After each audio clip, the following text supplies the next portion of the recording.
Welcome to the iStoryTime library. Keep your child engaged with one of the largest digital libraries for iPad, iPhone, iPod Touch, and Android devices.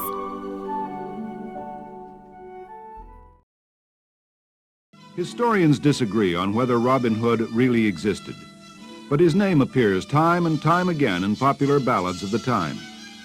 Some historians have traced his origin to a Norman noble named Robert Fitz-Ooth, Earl of Huntington.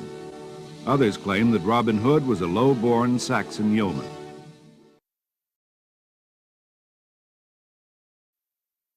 Most scholars agree that Robin Hood was born around the year 1150 and died somewhere after 1200. In this case, he would have seen 3 English kings on the throne during his lifetime. Real or imaginary, Robin Hood and his adventures provide us with a rich tapestry of the history of England at the time of the Norman and Saxon conflict.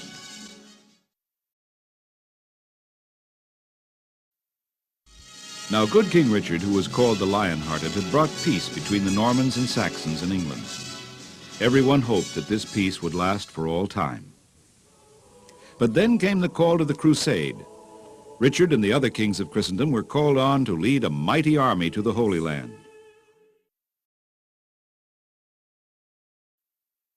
For God, St. Michael, and St. George, I swear to free the Holy Land from the pagan Saracens.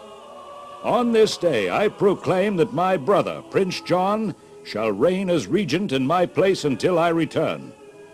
My brother, I charge you to reign justly, dealing in fairness to Norman and Saxon alike. When Richard was gone, Prince John set out to make himself king. The Sheriff of Nottingham became his eager ally. Someday soon, my Lord Sheriff, this crown shall be all mine. Yes, Your Majesty. Be assured that your loyal Norman subjects will pray for that day. The Sheriff of Nottingham hoped that Prince John would once again allow the Normans to bring the Saxon peasants to their knees with unjust laws and oppressive taxes. Although King Richard ruled all with equal justice, Prince John considered himself a Norman and persecuted the Saxons. Not all Normans were as cruel and greedy as Prince John and the Sheriff. The Earl of Huntington, Lord Fitz-Ooth, had worked long and hard to erase the differences between Saxon and Norman.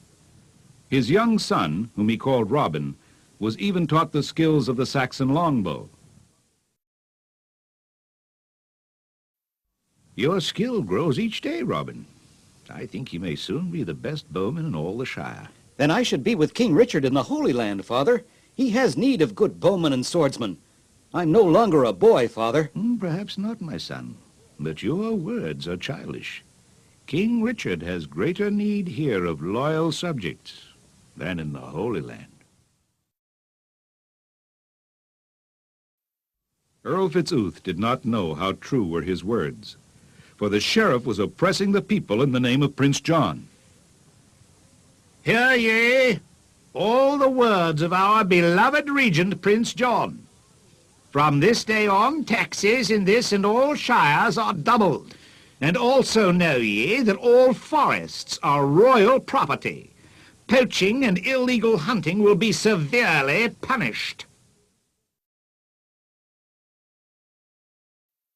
Taxed until they had nothing left, many peasants were forced to break the law and hunt for food in the king's forest, which was called Sherwood. If a hapless hunter was captured, the sheriff sentenced him to be branded as a thief and outlaw. Some poor peasants were hanged for the crime of trying to feed their starving families. It happened that young Robin Fitz-Ooth was riding one day and came upon a poor farmer whose only child was ill and near death from starvation. Can you help me, sir? My poor child is dying. The taxes have taken all my money, and I dare not hunt in Sherwood. My poor child is going to die because we have no food to give him. Disregarding the sheriff's law, Robin himself rode deep into Sherwood Forest. He soon found a large deer which would provide the poor farmer with food for many days. He was so intent on stalking the deer that he did not hear the sheriff's men come upon him. In a few seconds, the outnumbered youth found himself being dragged to the place of punishment. Now, my fine young hunter, you'll have a taste of the sheriff's justice. Be careful, soldier. I'm no helpless peasant. I am Robin Fitzooth. My father is the Earl of Huntington. By hunting in this forest, you have committed high treason. You're no better than a common thief. If your father supports you, then he too is a traitor. Just as the punishment was to be carried out, a small band of men, strangely attired in green, seemed to appear from nowhere. Get the lad! Get Robin! Get Robin, I say! Quickly, they overpowered the sheriff's men and disappeared again into the forest, taking the bewildered Robin with them. They led the youth deep into the forest to a cleverly hidden glen. Quickly, green clothing was provided for him. Here you go, lad. Dressed in Lincoln green. You'll be no easy target for the sheriff's archers. Like it or not, you're one of us now. But who are you? By John's greedy purse, lad. We're outlaws like yourself. Robin was fed a fine meal as he listened to the outlaws tell how the cruelty of Prince John and the sheriff had forced them to live in the forest as outlaws and outcasts. So you see, lad, we want to fight the injustices, but we're simple folk. We have no leader. We need someone who is young, bold, and strong. One by one, the outlaws asked the youth to become their leader. They pledged themselves to fight against the evils of Prince John and to remain loyal to King Richard. Recalling his father's words, Robin realized what he had to do. Men of Sherwood, you do me a great honor. I pledge to you my strength and my honor. From this day on, I shall be Robin Hood, your leader. Very soon, Sherwood Forest became a dangerous place for any and all of Prince John's henchmen and followers. The Normans were robbed of all their valuables. They returned to the sheriff with tales of a band of outlaws and their young and bold leader. With the gold taken from the rich Normans, Robin and his men fed and clothed the poor peasants. When reports of the outlaws reached Prince John, he was furious. The sheriff of Nottingham was responsible for Sherwood Forest. Prince John demanded that the sheriff put an end to the outlaws. The sheriff was powerless to stop the merry band of outlaws. Robin Hood himself seemed to move about without fear. It seemed that the outlaw leader knew the sheriff's very thoughts. The sheriff was a vain and boastful man. He liked nothing better than to tell of his exploits to anyone who would listen. He tried desperately to impress one person above all others, the beautiful Lady Marian. The foolish sheriff frequently called at her castle to tell her of his bold acts against the peasants. Surely, my Lady Marian, you have no sympathy for these Saxon peasants. Why, you're a Norman. I am not proud of that, my lord, when I see what my countrymen are doing. If King Richard were here... King Richard is captured. The Austrians are holding him for ransom. We've seen the last of him. Prince John is already preparing to proclaim himself king. And as my gift to him, I will present that traitor who calls himself Robin Hood. And how will you accomplish this brave deed, my lord sheriff? Although she pretended to flatter the sheriff, the Lady Marian hated and feared him. But the foolish sheriff told her many secrets that were of interest to Robin Hood. The sheriff did not know that even as youngsters, Robin and Marian had pledged themselves to each other. Each day, new men came to join Robin's merry band. One was making his way to Sherwood when he chanced to meet young Robin crossing a small log bridge. Now the man was huge and strong and carried his heavy quarterstaff ready. He motioned for the youngster to move out of his way.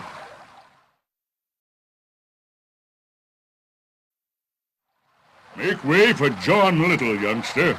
I have business in Sherwood. John Little, is it? In faith, I think you'd be more fairly called Little John. I have business too. Give way, my little giant. Neither would yield, so they went at each other until...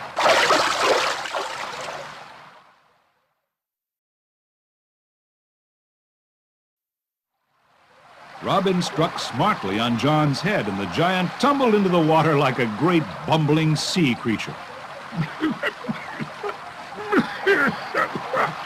Oh, no man could best me but one, and that man is the man I come to join. Will you have me, Robin Hood? Gladly then, Little John, and welcome.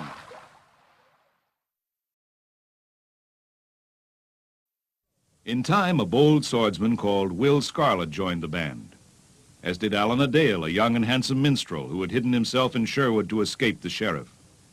Allan's ballads in praise of King Richard had angered Prince John, and John wanted him silenced. There was also a friar in Robin's band. Friar Tuck was a fat and frolicsome monk who could wield a broadsword and cook a venison stew as well as he could pray. In Tuck's small chapel, the Lady Marian came to meet Robin Hood in secret. There is great danger, Robin. The sheriff is planning to entrap you, and Prince John boasts that he will make himself king, since no one will pay King Richard's ransom. Do not trouble your mind, Marian. Your warning has put us on guard. Now tell me quickly how my foolish Lord Sheriff proposes to lay this trap. At Nottingham Fair, he will stage an archery contest with a prize of 1,000 pieces of gold. All the bowmen will be there, and the sheriff thinks that you will come to win the prize, since the gold would pay for King Richard's freedom. He thinks you will take the bait, and the trap will be sprung. And for once he's right. Don't worry, Marian. I'll have a trick or two of my own. The day of the fair came, and crowds of people thronged to Nottingham. Prince John himself came to watch the surprise the sheriff had promised him. Archers, come forward. The contest will now begin. A prize of 1,000 pieces of gold to the winner. The archers tested their skill, and one by one, each was eliminated until only the sheriff's own archer and a strange old man were left. The sheriff's soldiers searched the crowd for some sign of Robin Hood, but he was nowhere to be seen.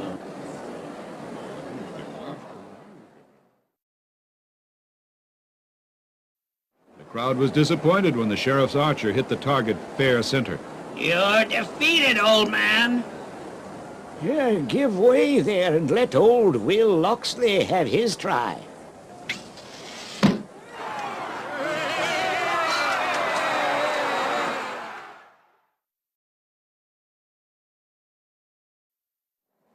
The old man was summoned to the nobles so that Prince John could present his reward. Well, so much for the cowardly Robin Hood, your majesty. He would not dare to show his face here. You're wrong, my lord. I have enjoyed your fair and your contest. My thanks for your generous contribution to free our rightful king, Richard.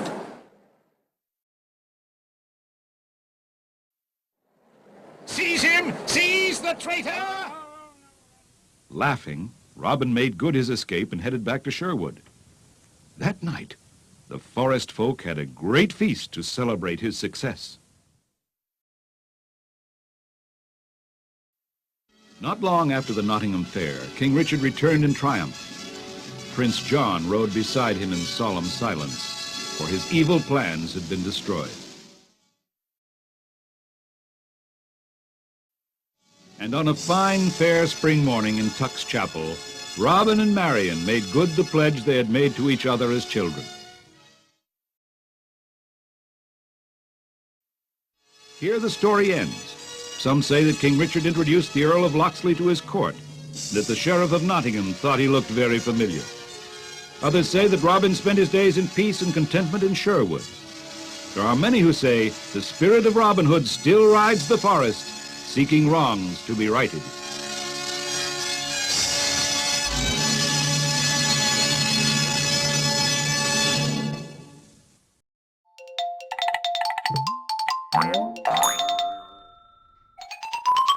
Welcome to the iStoryTime library. Keep your child engaged with one of the largest digital libraries for iPad, iPhone, iPod Touch, and Android devices. The library features a wide selection of narrated children's storybooks from your kids' favorite films, TV shows, and classic stories. All books feature professional narration, and many books contain highlighted text and animations. Eep reached a small clearing where a brilliant light danced and leaped on the ground. Download a free preview to try before you buy. Earn a free book by interacting with promotions like watching a video ad. Of course, you can purchase a single book or subscribe to the award-winning iStoryTime library that has been called the Netflix of kids' books by TechCrunch, where for a low monthly or annual cost, you can get unlimited access to all of the books in the iStoryTime library, including all new releases.